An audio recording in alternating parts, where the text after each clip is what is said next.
What's up, witches? My name is Taylor, and I'm the Tempest Witch, and today we're talking about the rune Esau.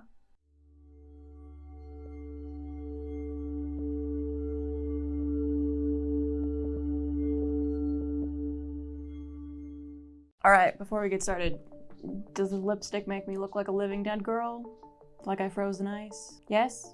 Excellent. On brand. That's what we're going for.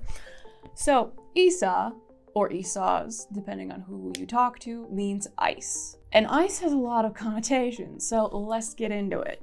The domain overall of Esau, like I said, being ice, is a halt, a standstill, consciousness, meditation.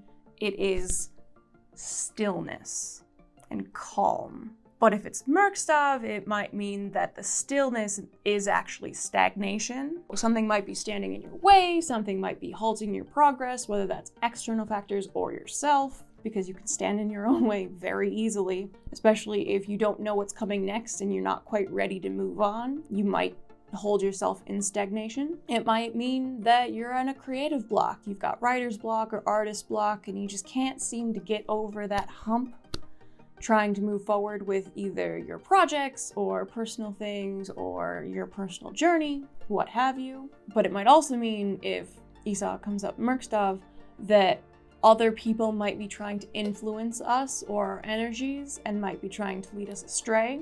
If you think of an iced over pond, but there's little, creeks that run off of it, ice can hold all of the water flow, and it seems like there's nothing happening. But if enough pressure builds over time, instead of it trickling out over here where it's supposed to, it might come out over here. So diverting your energy in a path that wasn't originally intended, people can do that. You can also do that to yourself. So that's a good visualization. As a talisman, Esau is the best for meditating, especially if you're meditating on intrinsic work. You can meditate with it and ask yourself, what is holding me back? What is keeping me in place? What is keeping me from evolving? And with that meditation, you have to keep in mind that often we are our own worst self-saboteurs.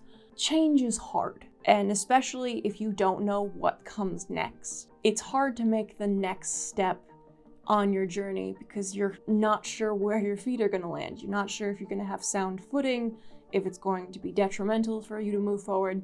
So sometimes staying in place is more comfortable, but you will never evolve if you stay stagnant. And that's something to always keep in mind, that it's okay to be comfortable. It's okay to stay in the same place for a period of time and remain comfortable. That's fine.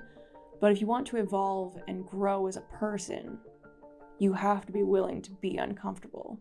On the other hand, as a talisman, Esau is really good for giving you some breathing room in the way of meditation, for you to kind of separate yourself from the now so that you can better evaluate what comes next. So if you're too close to what might be coming, it's too close for you to evaluate proper footing. But if you're giving yourself some breathing room, you're stepping back from not only yourself, but your situation, you can get a better perspective on what is ahead of you, and you can navigate it better. And sometimes that breathing room gives you enough time to look at your own ego, because like I said, sometimes you're standing in your own way, sometimes you're just trying really hard to move forward because you need to evolve, you need to keep going.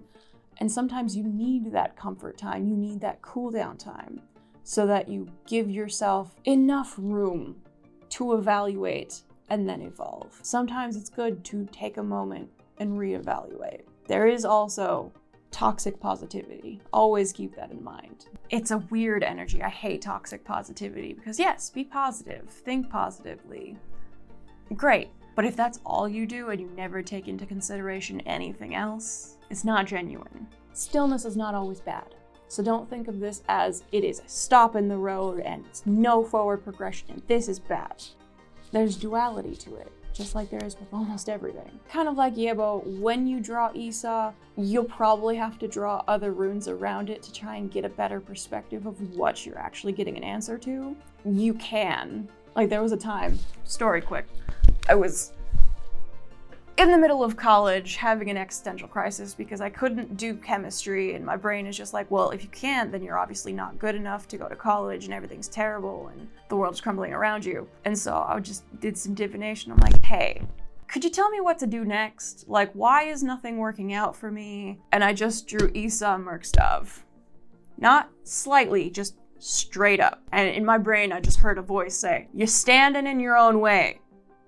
I'm like, all right, say less. So it doesn't necessarily mean that you have to draw another one to get a better perspective. Sometimes it's enough. And just a quote to end us off, because when you think of the visualization of stillness and stagnation, your brain automatically probably puts a very negative connotation on it just because we work in this capitalist machine that says you're always supposed to be productive and always supposed to be doing things and always supposed to be creating and just all the time. But it's not always a bad thing. Ice only appears to stop the river's flow. When you see the ice on the top of a river or on top of a pond, you'll think that it is solid. There's nothing underneath moving, but that's not the case.